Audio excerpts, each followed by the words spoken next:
Top 10 தேசம் சர்வதேசம் தொகுப்பில் செய்திகளை அடுத்தடுத்து பார்க்கலாம். வெளிநாடுகளுக்கு இயக்கப்படும் பெரிய ரக விமானங்களின் எண்ணிக்கையை 15% குறைத்து ஏர் இந்தியா நிறுவனம் அறிவித்துள்ளது. அதன்படி ஜூலை 15ஆம் தேதி வரை இந்த விமான சேவை குறைப்பு நடவடிக்கை அமலில் இருக்கும் என்று தெரிவிக்கப்பட்டுள்ளது. சிறந்த செயல்திறனை பராமரிக்கும் வகையில் இந்த நடவடிக்கை எடுக்கப்பட்டுள்ளதாக ஏர் இந்தியா நிறுவனம் தரப்பில் கூறப்பட்டுள்ளது. முன்னரே பயணம் மேற்கொள்ள திட்டமிட்டுள்ள மக்கள் மாற்று விமானங்களில் அனுப்பி வைக்கப்படுவார்கள் என்றும் தெரிவித்துள்ளது. இதற்கிடையே பராமரிப்பு மற்றும் தொழில்நுட்ப பிரச்சனைகள் காரணமாக ஏர் இந்தியாவின் 3 சர்வதேச விமான சேவைகள் நேற்று ரத்து செய்யப்பட்டுள்ளன.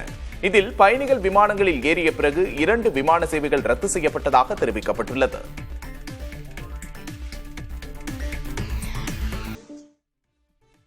கடும் விமர்சனங்களை தொடர்ந்து ஏர் இந்தியா விமான விபத்து குறித்து முன்வைத்த கருத்தை பிரபல யூடியூபர் கேப்டன் ஸ்டீவ் திரும்ப பெற்றார். அகமதாபாத்தில் நடந்த ஏர் இந்தியா விமான விபத்துக்கு விமானியின் தவறுதான் காரணம் என கேப்டன் ஸ்டீவ் வெளியிட்ட கருத்து பெரும் சர்ச்சையானது. விமான விபத்து விசாரணைகள் இன்னும் நடந்து கொண்டிருக்கும் நிலையில் யூடியூபரின் கருத்துக்கள் அவசியமற்றவை என்று ஏர் இந்தியா நிறுவனம் கண்டனம் தெரிவித்திருந்தது. அதன் தொடர்ச்சியாக தற்போது தனது கருத்தை அவர் திரும்ப பெற்றுள்ளார்.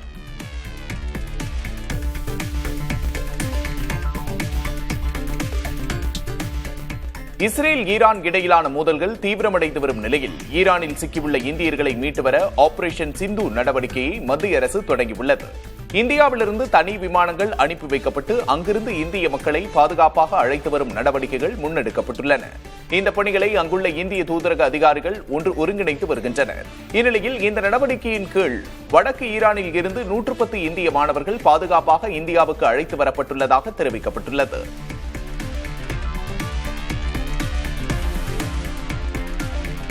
கேரள கடற்பகுதியில் விபத்துக்குள்ளான சிங்கப்பூர் நாட்டைச் சேர்ந்த சரக்கு கப்பலில் தீ ஓரளவுக்கு கட்டுப்படுத்தப்பட்டிருப்பதாக தெரிவிக்கப்பட்டுள்ளது.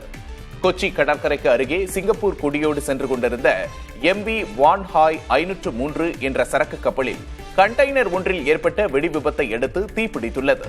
தொடர்ந்து 3 இந்தியர்கள் உட்பட கப்பல் குழுவினர் 22 பேரும் பாதுகாப்பாக மீட்கப்பட்டனர். இந்திய கடலோர காவல்படையினர் உதவியோடு தீயை கட்டுக்குள் கொண்டு வரும் பணிகள் முழுவீச்சில் நடைபெற்று வருகின்றன.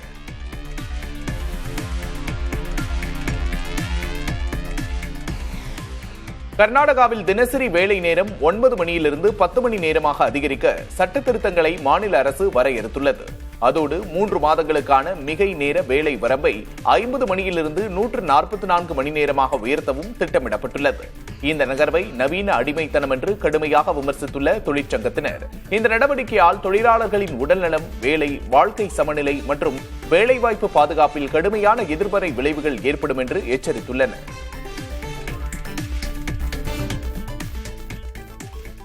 இரண்டாயிரத்து 23 ஏற்பட்ட வெள்ளம் மற்றும் நிலச்சரிவு நிவாரணப் பணிகளுக்காக இமாச்சல பிரதேச மாநிலத்திற்கு 2006 கோடி ரூபாய் நிதியை ஒதுக்க மத்திய அரசு ஒப்புதல் அளித்துள்ளது.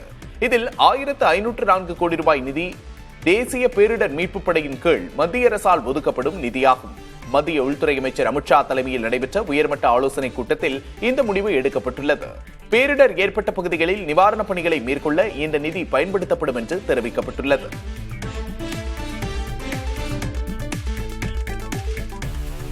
கேரள மாநிலம் கொல்லம் மாவட்டத்தில் காருக்கு பெட்ரோல் போட்டுவிட்டு பணம் தராமல் தப்பிச் சென்றவர்கள் கைதான நிலையில் அது தொடர்பான CCTV காட்சிகள் வெளியாகியுள்ளது. புனலூர் அருகே உள்ள பெட்ரோல் பங்குக்கு காரில் வந்தவர்கள் 3000 ரூபாய்க்கு பெட்ரோல் நிரப்பியுள்ளனர். அங்கிருந்த பெண் ஊழியர் பெட்ரோலை நிரப்பிவிட்டு டேங்கை மூடியதும் காரில் வந்தவர்கள் பணம் கொடுக்காமல் காரை வேகமாக எடுத்துச் சென்றுள்ளனர். தகவல் அறிந்த புனலூர் காவல்துறையினர் CCTV காட்சிகளின் அடிப்படையில் காரை மடக்கி பிடித்தனர். தொடர்ந்து காரில் இருந்த தமிழகத்தைச் சேர்ந்த 2 கைது செய்து காரை பறிமுதல் செய்தனர்.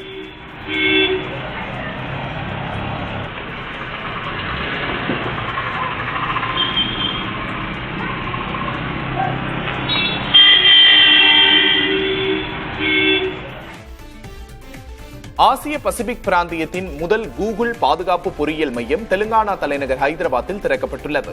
இதை மாநில முதல்வர் ரேவந்த் ரெட்டி குத்துவிளக்கேற்றி திறந்து வைத்தார். ஸ்பெயின், அயர்லாந்து, ஜெர்மனி உள்ளிட்ட நாடுகளில் கூகுள் பாதுகாப்பு பொறியியல் மையங்கள் உள்ள நிலையில் இந்தியாவில் தற்போது முதல் முறையாக தொடங்கப்பட்டுள்ளது.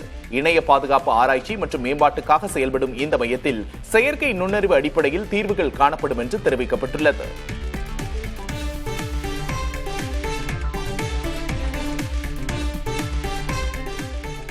முல்லைப்பெரியாறு அணை அபாயகரமானது என கூறி முல்லைப்பெரியாறு போராட்டக் குழுவின் முன்னாள் தலைவர் CP ராய் எழுதிய புத்தகம் வெளியிடப்பட்டுள்ளது. முல்லைப்பெரியாறு டேம் 999 என பெயரிடப்பட்டுள்ள அப்புத்தகத்தை கேரள முன்னாள் நீர்வளத்துறை அமைச்சரும் தொடுபுழா எம்எல்ஏவுமான PJ ஜோசப் தனது இல்லத்தில் வைத்து வெளியிட்டுள்ளார். இந்த புத்தகம் குறித்து கருத்து தெரிவித்துள்ள தொடுபுழா நகராட்சி தலைவர் தீபக், முல்லை பெரியாறு அணையின் அபாயம் குறித்து அறியவும் அணைக்கு எதிராக கூடுதல் மக்கள் குரல் கொடுக்கவும் இந்த புத்தகம் உதவியாக இருக்கும் என்று தெரிவித்தார்.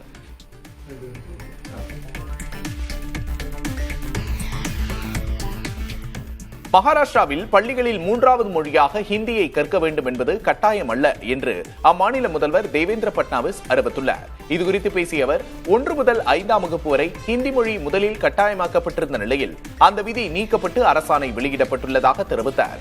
புதிய விதிகளின்படி 3வது மொழியாக எந்த ஒரு இந்திய மொழியையும் மாணவர்கள் தேர்வு செய்து கற்றுக்கொள்ளலாம் என்று பட்னாவிஸ் தெரிவித்துள்ளார். மராத்தி மொழி ஆதரவாளர்கள் மற்றும் பொதுமக்களிடம் கடும் எதிர்ப்பு எழுந்ததை அடுத்து இந்த அறிவிப்பு தற்போது வெளியிடப்பட்டுள்ளது.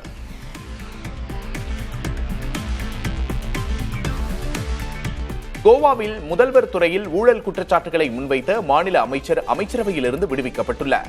முதல்வர் பிரமோத் சவாந்தின் கட்டுப்பாட்டின் கீழ் உள்ள பழங்குடியினர் நலத்துறையின் செயல்பாடுகள் திறனற்றதாக இருப்பதாகவும் துறையின் அதிகாரிகள் லஞ்சம் பெறுவதாகவும் கலை மற்றும் கலாச்சாரத்துறை அமைச்சர் கோவிந்த் காடே கடந்த மாதம் குற்றம் சாட்டியிருந்தார். அதன் தொடர்ச்சியாக அமைச்சரவையிலிருந்து கோவிந்த் காடே தற்போது விடுவிக்கப்பட்டுள்ளார். முதல்வரின் பரிந்துரையை ஏற்று அவரை அமைச்சரவையிலிருந்து நீக்கி மாநில ஆளுநர் அறிவித்துள்ளார்.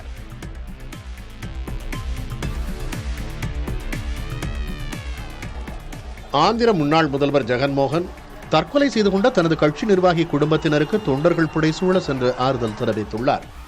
பல்நாடு மாவட்டத்தைச் சேர்ந்த YSR காங்கிரசின் நிர்வாகி நாகமல்லேஸ்வர ராவ் தற்கொலை செய்து கொண்டார். தற்கொலைக்கு காவல்துறையும் தெலுங்கு தேசமுமே காரணம் என குற்றம் சாட்டிய ஜெகன்மோகன் அவரது குடும்பத்தினருக்கு ஆறுதல் தெரிவிக்க நேரில் பல்நாடு சென்றார்.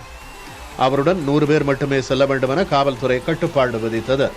பல்நாடு மாவட்ட எல்லையில் YSR காங்கிரஸ் தொண்டர்களை தடுக்க காவல்துறையினர் பேரிகார்டுகளை வைத்தனர்.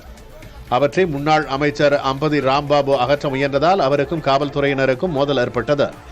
YSR காங்கிரஸ் தொண்டர்கள் வயல்வெளிகளுக்குள் புகுந்து பல்நாடு மாவட்டத்திற்கு சென்றனர். இதனிடையே வாகனங்கள் புடைசூழ அங்கு சென்ற ஜெகன்மோகனுக்கு தொண்டர்கள் திரளாக கூடி வரவேற்பளித்தனர். வாகன பக்கவாட்டில் நின்றபடி சென்ற அவர் மீது மலர் தூவி வரவேற்றனர். பின்னர் அவர் நாகமல்லேஸ்வர ராவ் குடும்பத்தினருக்கு ஆறுதல் தெரிவித்தார். ஆந்திர மாநிலம் திருப்பதி வட்டாரத்தில் உள்ள 8 மாம்பழக்கூழ் தொழிற்சாலைகளுக்கு தேவையான மாம்பழங்கள் திருப்பதி மாவட்டத்திலேயே விளைந்து விட்டதால் வேறு மாநில மாம்பழங்களை வாங்க இயலாது என்று அந்த மாவட்டத்தின் ஆட்சியர் அறிவித்துள்ளார். தமிழகத்தில் விளைவிந்த மாம்பழங்களை முந்தைய ஆண்டுகளில் ஆந்திராவில் வாங்கியதாகவும் இப்போது வாங்க மறுக்கிறார்கள் என்றும் தமிழக விவசாயிகள் குற்றம் சாட்டியிருந்தனர். இதுகுறித்து திருப்பதி ஆட்சியர் வெங்கடேஸ்வரிடம் கேட்டபோது, ஆந்திர விவசாயிகளின் நலன் கருதி 1 கிலோ மாங்காயை குறைந்தபட்சம் 12 ரூபாய்க்கு கொள்முதல் செய்ய வேண்டும் எனவும் அதில் 4 ரூபாயை அரசே மானியமாக வழங்கும் எனவும் முதல்வர் சந்திரபாபு நாயுடு அறிவித்துள்ளார் என்றார். இதேபோல அந்தந்த மாநில அரசுகள் விவசாயிகளுக்கு மானியம் வழங்கினால் இதுபோன்ற பிரச்சனைகள் ஏற்படாது என்றும் அவர் கூறினார்.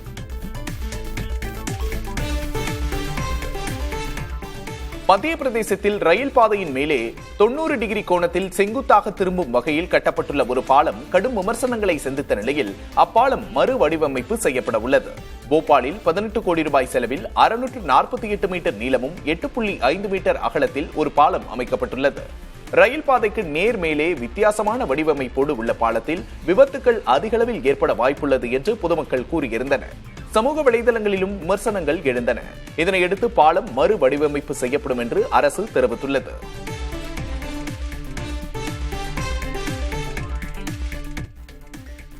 கன்னியாகுமரி மாவட்டத்தில் தொடர்ந்து பெய்த மழையால் பேச்சிப்பாறை அணை நிறைந்து நீர்மட்டம் 45.44 அடியாக உயர்ந்துள்ளது. அணையிலிருந்து உபரி நீர் வெளியேற்றப்பட்டு வருவதால் திருப்பரப்பு அருவியில் நீர்வரத்து அதிகரித்துள்ளது. இதனால் அருவியில் குளிக்க தடை தொடர்கிறது.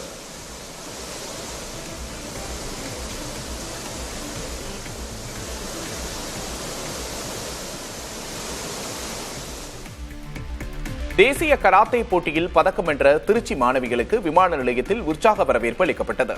உத்தரகாண்ட் மாநிலம் டேராடூனில் நடைபெற்ற 4வது தேசிய கராத்தே போட்டியில் தன்யஸ்ரீ வெள்ளிப்பதக்கம் வென்றார்.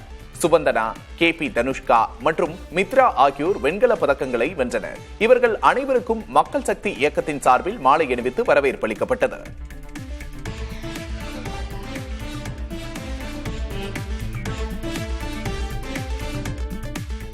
திருச்சி மாவட்டம் துறையூர் விநாயகர் தெருவில் அமைக்கப்படவிருந்த கழிவுநீர் சுத்திகரிப்பு நிலையத்திற்கு எதிர்ப்பு தெரிவித்து பொதுமக்கள் நகராட்சி அலுவலகத்தை முற்றுகையிட்டனர்.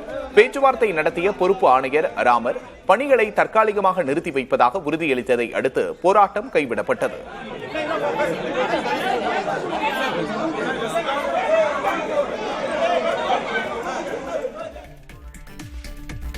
கூடலூர் அருகே விளைநிலங்களை சேதப்படுத்தி வரும் காட்டு யானைகளை அடர்ந்த வனப்பகுதிக்குள் விரட்ட கும்கி யானை வரவழைக்கப்பட்டுள்ளது. ஸ்ரீமதுரை பகுதியில் 2 யானைகள் பயிர்களை சேதப்படுத்தி வருகின்றன. அவற்றை விரட்டுவதற்காக தெப்பக்காடு யானைகள் முகாமிலிருந்து கிருஷ்ணா என்ற கும்கி யானையை வனத்துறையினர் வரவழைத்துள்ளனர்.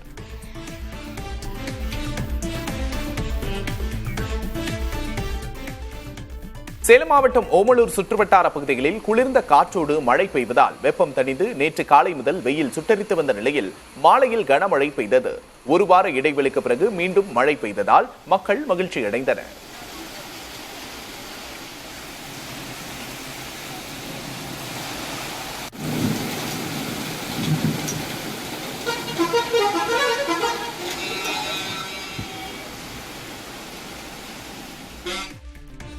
சமையல் துறையின் ஆஸ்கர் என கருதப்படும் ஜேம்ஸ் பியர்ட் விருதை வென்றுள்ளார் தமிழ்நாட்டைச் சேர்ந்த விஜயகுமார். இதன் மூலம் நியூயார்க் மாகாணத்தின் சிறந்த செஃப் என்ற பெருமையை பெற்றார் விஜயகுமார். அமெரிக்காவுக்கு குடிபெயர்ந்த விஜயகுமார் அங்கு செம்ம என்ற பெயரில் உணவகத்தை நடத்தி வருகிறார். தோசை மற்றும் தென்னிந்திய உணவுகளுக்காக பெயர் போன அந்த உணவகம் 2016ஆம் ஆண்டுக்கான மிச்சலின் நட்சத்திர விருதை பெற்றிருந்தது.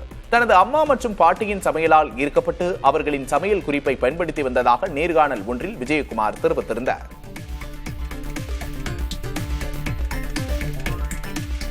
ஏர் இந்தியா விமான விபத்தால் சோகத்தில் ஆழ்ந்துள்ள இந்தியாவை இங்கிலாந்து டெஸ்ட் தொடரில் சிறப்பாக விளையாடி மகிழ்ச்சிப்படுத்த முயற்சிப்போம் என்று ரிஷப் பந்த் தெரிவித்துள்ளார். வரும் 20ஆம் தேதி இங்கிலாந்துடனான டெஸ்ட் தொடர் தொடங்க உள்ள நிலையில் துணை கேப்டன் ரிஷப் பந்த் செய்தியாளர்களை சந்தித்தார். அப்போது அவர் டெஸ்ட் தொடரில் கேப்டன் சுப்மன் கில் 4வது இடத்தில் களமிறங்குவதை உறுதி செய்தார்.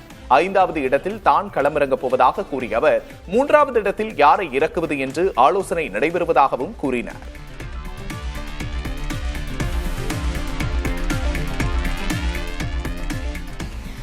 ஓட்டப்பந்தய ஜாம்பவான் உசைன் போல்ட்டுக்கு தடகளத்தில் உலக நட்சத்திரம் என்ற அந்தஸ்தை கின்னஸ் நிறுவனம் வழங்கியுள்ளது.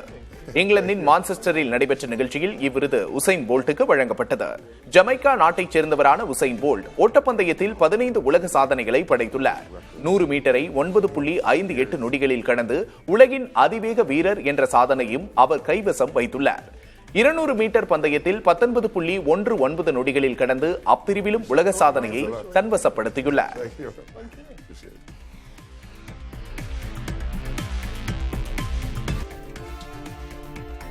திரைப்படத்துறையில் நட்சத்திரங்கள் எவ்வளவு நேரம் பணியாற்றலாம் என்பது பேசுபொருளாகியுள்ளது. படத்திற்கு தேவை என்றால் தினசரி 10 முதல் 12 மணி நேரம் கூட பணியாற்றலாம் என்றும் தானும் கூட பலமுறை அப்படி வேலை செய்துள்ளதாகவும் நடிகை ஜெனிலியா தெரிவித்துள்ளார். ஆனால் இப்படி 10 மணி நேரம் 12 மணி நேரம் வேலை செய்வது என்பது ஓரிரு நாட்களுக்கு மட்டுமே சாத்தியம் என்றும் அவர் கூறியுள்ளார். முன்னதாக பாலிவுட் நடிகை தீபிகா படுகோன் தெலுங்கு படம் ஒன்றிலிருந்து விலகியது பேசுபொருளாகி இருந்தது. 8 மணி நேரத்திற்கு மேல் நடிக்கச் சொன்னதால் இயக்குநருடன் கோபித்துக் கொண்டு அவர் விலகியதாக தகவல் வெளியானது. தீபிகாவின் இச்செயல் திரைத்துறையில் பேசுபொருளானது. மணிரத்னம், அஜய் தேவ்கன், நேஹா துபியா போன்ற திரை நட்சத்திரங்கள் திரைப்படத்துறையில் 8 மணி நேர பணி நேரம் குறித்து தங்கள் கருத்துக்களை தெரிவித்திருந்தனர். தேனி அருகே கோவில் திருவிழாவில் வெறும் கைகளில் அக்னிச்சட்டி ஏந்தி நகரை வலம் வந்து பக்தர்கள் நேர்த்திக்கடன் செலுத்தினர். பெரியகுளம் தென்கரை கோட்டை காளியம்மன் கோவில் விழாவில் ஏராளமான பக்தர்கள் கலந்து கொண்டு அம்மனை வழிபட்டனர்.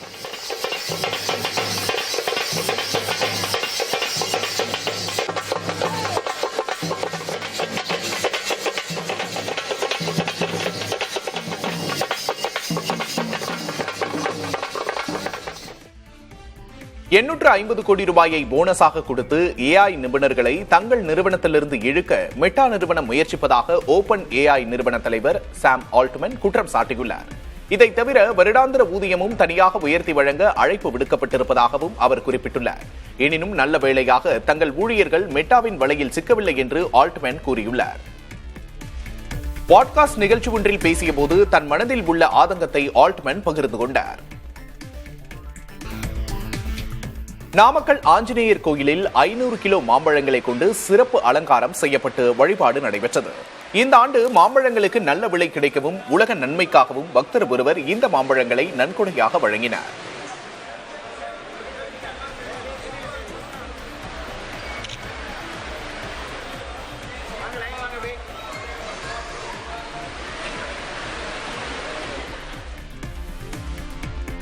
நீங்கள் தான் சிறந்தவர் என்று பிரதமர் நரேந்திர மோடியை இத்தாலி பிரதமர் ஜார்ஜியா மெலோனி பாராட்டிய வீடியோ சமூக வலைதளங்களில் வைரலாகியுள்ளது. கனடாவில் நடைபெற்ற G7 உச்சி மாநாட்டில் பிரதமர் மோடியை சந்தித்த மெலோனி நீங்கள் தான் பெஸ்ட் என்றும் உங்களைப் போல நானுமாக முயற்சி செய்கிறேன் எனவும் கூறினார். இதற்கு பிரதமர் மோடி புன்னகைத்து தனது மகிழ்ச்சியை வெளிப்படுத்தினார்.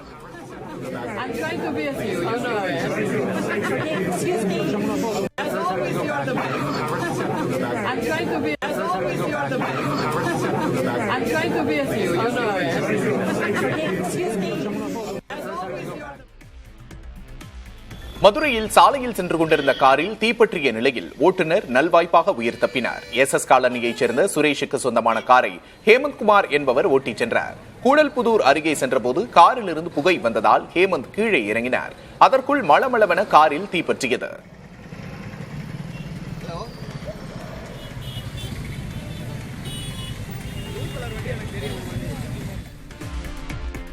வெந்நீர் குடித்துவிட்டு மலாசனா யோகா ஆசனத்தை செய்தால் மலச்சிக்கலுக்கு தீர்வு காண முடியும் என்று வெளியாகும் செய்திகளை மருத்துவர்கள் முழுவதுமாக ஏற்க மறுத்துள்ளனர்.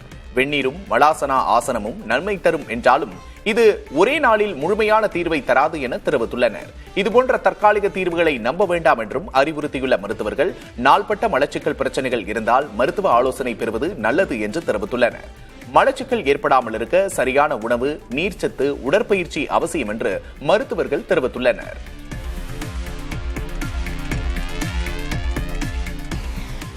நம்மில் சிலருக்கு காஃபியோடு சேர்த்து மருந்து மாத்திரைகளை உட்கொள்ளும் பழக்கம் இருக்கலாம். ஆனால் பொதுவான சில மருந்து மாத்திரைகளை காஃபியோடு சேர்த்து எடுத்துக்கொள்ளக் கூடாது என்று மருத்துவர்கள் அறிவுறுத்துகின்றனர். குறிப்பாக தைராய்டு மருந்துகள், ஆஸ்துமா மருந்துகள், இரும்புச்சத்து மாத்திரைகள், ஆஸ்டியோபோராசிஸ், ஆன்டி டிப்ரெஷன்ட், ஆன்டிபயோட்டிக்ஸ் போன்ற மருந்து மாத்திரைகளை கட்டாயம் காஃபியோடு சேர்த்து எடுத்துக்கொள்ளக் கூடாது. காஃபியோடு இந்த மருந்துகளை எடுத்துக்கொள்வதால் மருந்துகளின் செயல்திறன் குறையலாம் என்றும் பக்க விளைவுகளை அதிகரிக்கலாம் என்றும் மருத்துவர்கள் எச்சரிக்கின்றனர். அதேபோல மருந்து எடுத்த பிறகு குறைந்தது 30 முதல் 60 நிமிடங்கள் வரை காஃபி குடிப்பதை தவிர்க்க வேண்டும் என்றும் அறிவுறுத்துகிறார்கள். மறைந்த பாலிவுட் நடிகர் சுஷாந்த் சிங் ராஜ்புத் மற்றும் நடிகை ரியா சத்பர்தி இடையேயான காதலை மையமாக வைத்து திரைப்படம் உருவாக உள்ளதாக தகவல் வெளியாகியுள்ளது. பிரபல பாலிவுட் நடிகராக வலம் வந்த சுஷாந்த் சிங் கடந்த 2020ஆம் ஆண்டு மும்பையில் உள்ள தனது வீட்டில் மர்மமான முறையில் இறந்து கிடந்தார். இது கொலையா தற்கொலையா என பல்வேறு சர்ச்சைகள் எழுந்த நிலையில் அவரது காதலியான ரியாவும் கைது செய்யப்பட்டு விசாரணை வளையத்தில் இருந்தார்.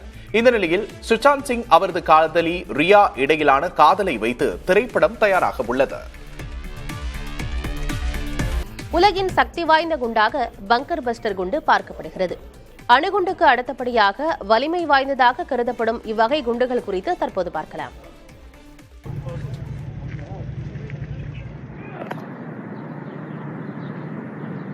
ஈரானில் உள்ள அணு ஆயுத ஆலையை அழிக்க அமெரிக்காவிடமிருந்து அதிக திறன் வாய்ந்த பங்கர் பஸ்டர் வகை குண்டுகளை இஸ்ரேல் கேட்டுள்ளதாக தெரிகிறது. ஈரானில் ஃபர்தோ என்ற பகுதியில் மலையை குடைந்து அணு ஆயுத தயாரிப்புக்கான யுரேனியம் செறிவூட்டும் ஆலை அமைந்துள்ளது. இதை இஸ்ரேலிடம் உள்ள வழக்கமான குண்டுகளை கொண்டு அழிக்க முடியாது. எனவே மலையை குடைந்து சென்று அழிவை ஏற்படுத்தக்கூடிய GBU-57 பங்கர் பஸ்டர் என்ற வகை குண்டுகளை அமெரிக்காவிடம் இஸ்ரேல் கேட்டுள்ளதாக தகவல் வெளியாகியுள்ளது. 30,000 பவுண்ட் எடை கொண்ட இந்த குண்டு 20 அடி நீளம் கொண்டதாகும். இது பூமியில் 200 அடி ஆழம் வரை ஊடுருவி செல்லக்கூடியதாகும். 60 அடி ஆழ கான்கிரீட்டையும் ஊடுருவி சென்று தாக்கும் சக்தி இந்த பங்கர் பஸ்டர்களுக்கு உண்டு. பல நாடுகள் முக்கியத்துவம் வாய்ந்த பகுதிகளை குண்டுவீச்சிலிருந்து தப்பும் வகையில் பூமிக்கு அடியிலேயே அமைத்துள்ளன. இதற்கு பதிலடி தரும் வகையில் பங்கர் பஸ்டர்களை அமெரிக்கா உருவாக்கியுள்ளது. அதே நேரம் இவ்வளவு எடை மிகுந்த குண்டை தூக்கிச் செல்ல சக்தி வாய்ந்த விமானம் தேவை. அதுபோன்ற B-2 ஸ்பிரிட் ஸ்டெல்த் பாம்பர் விமானத்தையும் அமெரிக்கா வைத்துள்ளது. இந்த விமானமும் குண்டும் இதுவரை பரிசோதித்து மட்டுமே பார்க்கப்பட்டுள்ளது. ஒருமுறை கூட போரில் நேரடியாக சோதித்து பார்க்கப்படவில்லை. இம்முறை அதை இஸ்ரேல் மூலம் அமெரிக்கா நிஜமான போரில் சோதித்து பார்க்குமா என்ற கேள்வி எழுந்துள்ளது. 2023 ஏற்பட்ட வெள்ளம் மற்றும் நிலச்சரிவு நிவாரணப் பணிகளுக்காக ஹிமாச்சல பிரதேச மாநிலத்திற்கு 2006 கோடி ரூபாய் நிதியை ஒதுக்க மத்திய அரசு ஒப்புதல் வழங்கியுள்ளது. இதில் 1504 கோடி ரூபாய் நிதி தேசிய பேரிடர் மீட்புப் படையின் கீழ் மத்திய அரசால் ஒதுக்கப்படும் நிதியாகும். மத்திய உள்துறை அமைச்சர் அமித்ஷா தலைமையில் நடைபெற்ற உயர்மட்ட ஆலோசனைக் கூட்டத்தில் இந்த முடிவு எடுக்கப்பட்டுள்ளது. பேரிடர் ஏற்பட்ட பகுதிகளில் நிவாரணப் பணிகளை மேற்கொள்ள இந்த நிதி பயன்படுத்தப்படும் என தெரிவிக்கப்பட்டுள்ளது. மத்திய பிரதேசத்தில் ரயில் பாதையின் மேலே 90 டிகிரி கோணத்தில் செங்குத்தாக திரும்பும் வகையில் கட்டப்பட்டுள்ள ஒரு பாலம் கடும் விமர்சனங்களை சந்தித்த நிலையில் அப்பாலம் மறு வடிவமைப்பு செய்யப்பட உள்ளது.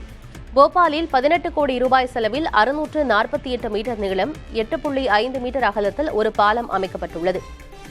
ரயில் பாதைக்கு நேர்மேலே வித்தியாசமான வடிவமைப்புடன் உள்ள பாலத்தில் விபத்துகள் அதிகளவில் ஏற்பட வாய்ப்புள்ளது என பொதுமக்கள் கூறியிருந்தனர். சமூக வலைதளங்களிலும் விமர்சனங்கள் எழுந்திருந்தன. இதையடுத்து பாலம் மறு வடிவமைப்பு செய்யப்படும் என அம்மாநில அரசு அறிவித்துள்ளது.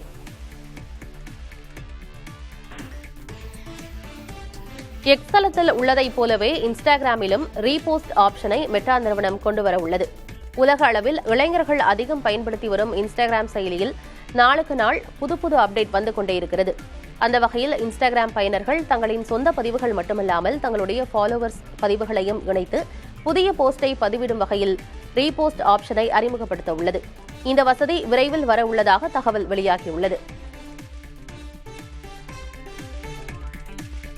வெந்நீர் குடித்துவிட்டு மலாசனா யோகா ஆசனத்தை செய்தால் மலச்சிக்கலுக்கு தீர்வு காண முடியும் என வெளியாகும் செய்திகளை மருத்துவர்கள் முழுவதுமாக ஏற்க மறுத்துள்ளனர். வெந்நீரும் மலாசனா ஆசனமும் நன்மை தரும் என்றாலும் இது ஒரே நாளில் முழுமையான தீர்வை தராது என தெரிவித்துள்ளனர். இதுபோன்ற தற்காலிக தீர்வுகளை நம்ப வேண்டாம் என்றும் அறிவுறுத்தியுள்ளனர். மேலும் நாள்பட்ட மலச்சிக்கல் பிரச்சினை இருந்தால் மருத்துவ ஆலோசனை பெறுவது நல்லது என மருத்துவர்கள் கூறுகின்றனர். மலச்சிக்கல் ஏற்படாமல் இருக்க சரியான உணவு, நீர்ச்சத்து, உடற்பயிற்சி அவசியம் என மருத்துவர்கள் தெரிவித்துள்ளனர்.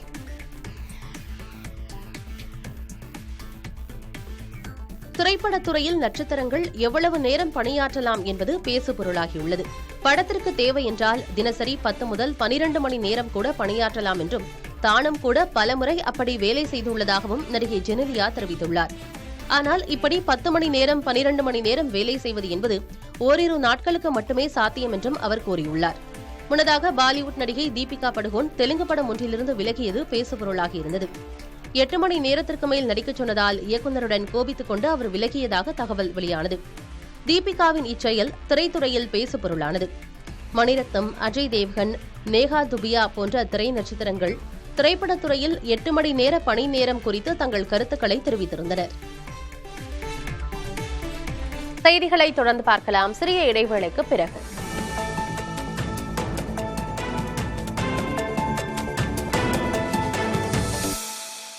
கூத்தொன்று கூடிற்று சிறுகதைக்காக சாகித்ய அகாடமியின் யுவ புரஸ்கார் விருதுக்கு தேர்வாகியுள்ள எழுத்தாளர் லட்சுமிகர் மனிதம், அதனை சுற்றிய வாழ்க்கையை தனது எழுத்துக்களின் வாயிலாக முன்வைக்க விரும்புவதாக தெரிவித்துள்ளார். அவருடன் நமது செய்தியாளர் சுரேஷ்குமார் நடத்திய கலந்துரையாடலை பார்க்கலாம்.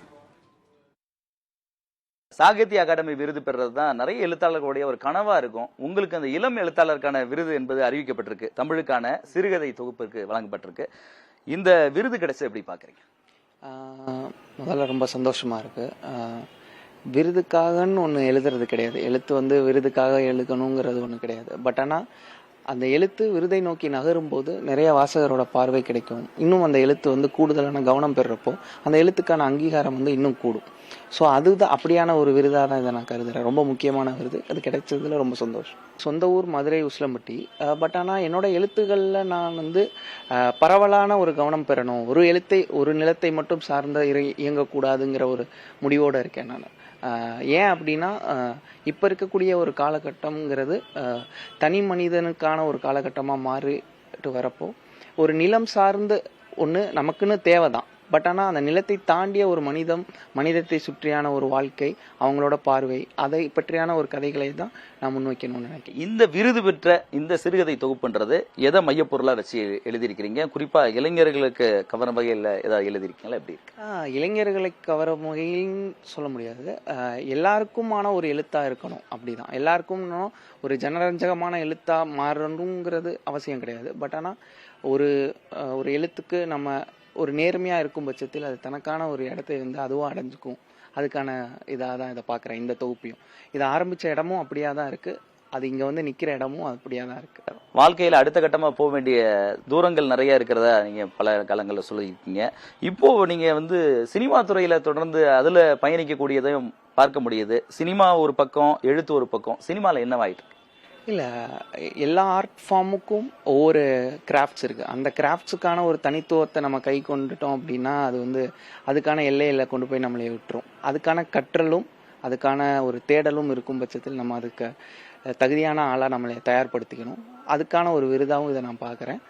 இந்த விருது மேலும் என்னை வந்து தொடர்ந்து எழுதுறதுக்கும் இன்னும் தமிழ் மொழியில் எவ்வளோ முக்கியமான கவனமான எழுத்துக்களை நம்ம கொடுக்கணும் அப்படிங்கிற ஒரு பார்வையை கொடுக்குது. பிரதம மந்திரி வீடு கட்டும் திட்டத்தில் 72% நிதியை மாநில அரசை வழங்கி வருவதாக சட்டமன்ற பொது கணக்கு குழு தலைவர் செல்வ பெருந்தகை தெரிவித்துள்ளார். திருவள்ளூர் மாவட்டம் மீஞ்சூரில் நடைபெற்று வரும் வளர்ச்சிப் பணிகளை சட்டமன்ற பொது கணக்கு குழு ஆய்வு செய்தது. அப்போது பேசிய செல்வ பெருந்தகை, 2014க்கு முன்பாக பிரதம மந்திரி வீடு கட்டும் திட்டத்தில் மத்திய அரசு 60% நிதியும் மாநில அரசு 40% நிதியும் வழங்கியதாக கூறினார். ஆனால் கடந்த 11 ஆண்டுகளாக தமிழ்நாடு அரசு 72% நிதியை வழங்குவதாகவும் மத்திய அரசு மாற்றாந்தாய் மனப்பான்மையுடன் செயல்படுவதாகவும் குற்றம் சாட்டினார். ராமநாதபுரம் மாவட்டம் ராமேஸ்வரம் அருகே நடுக்கடலில் மீன்பிடித்துக் கொண்டிருந்த போது கடலில் தவறி விழுந்ததில் மயக்கமடைந்த மீனவருக்கு கடலோர காவல் படையினர் சிகிச்சை கொடுத்தனர். பாக் ஜலசந்தி கடலில் புனித பிரபு என்பவர் படகில் 7 மீனவர்கள் மீன்பிடித்துக் கொண்டிருந்தனர். அப்போது படகில் இருந்த மீனவர் ஜோவின் தவறி கடலில் விழுந்துள்ளார். ஜோவினை சக மீனவர்கள் மீட்டபோது அவர் மயங்கிய நிலையில் இருந்துள்ளார். இதனையடுத்து இந்திய கடலோர காவல் படையினருக்கு வயர்லெஸ் ரேடியோ மூலம் மீனவர்கள் தகவல் கொடுத்தனர். இதைத் தொடர்ந்து கடலோர காவல் படையினர் வந்து ஜோவினுக்கு முதலுதவி அளித்ததோடு ரோந்து படகில் கரைக்கு கொண்டு வந்து மருத்துவமனையில் அனுமதித்தனர். சிகிச்சைக்கு பிறகு மீனவர் ஜோவின் வீடு திரும்பினார்.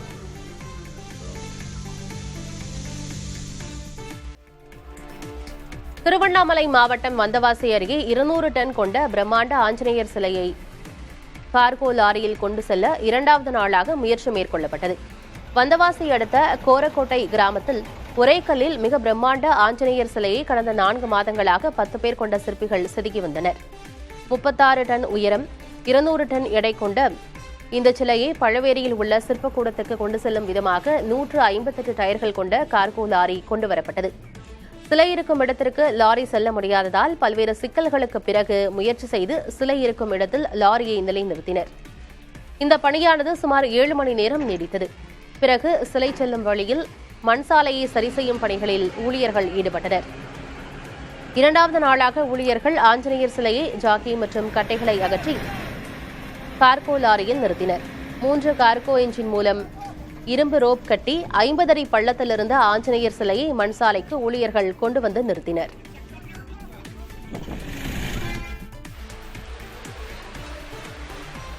நாமக்கல் ஆஞ்சநேயர் கோயிலில் 500 கிலோ மாம்பழங்களை கொண்டு சிறப்பு அலங்காரம் செய்யப்பட்ட வழிபாடு நடைபெற்றது. இந்த ஆண்டு மாம்பழங்களுக்கு நல்ல விலை கிடைக்கவும் உலக நன்மைக்காகவும் பக்தர் ஒருவர் இந்த மாம்பழங்களை நன்கொடையாக வழங்கினார்.